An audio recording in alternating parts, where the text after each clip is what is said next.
আপনি যখন পৃথিবীর বুকে আলোকরশ্মি ছড়িয়ে ভূমিষ্ঠ হলেন, তখন আপাত দৃষ্টিতে আপনি ছিলেন অনেকটাই নিঃসঙ্গ, অসহায়।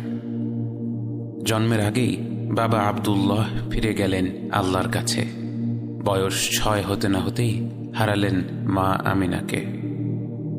তখনও নিষ্পাপ শিশুটি বুঝতে পারছিল না যেই মাকে কেন্দ্র করেই জীবনের সব কিছু, সেই মা চলে যাওয়ার মানে কি।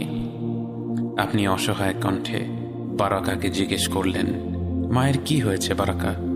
বারাকা কি করে আপনাকে বোঝাতো আপনি কি হারিয়েছেন? সে আপনাকে জড়িয়ে ধরে রাখল।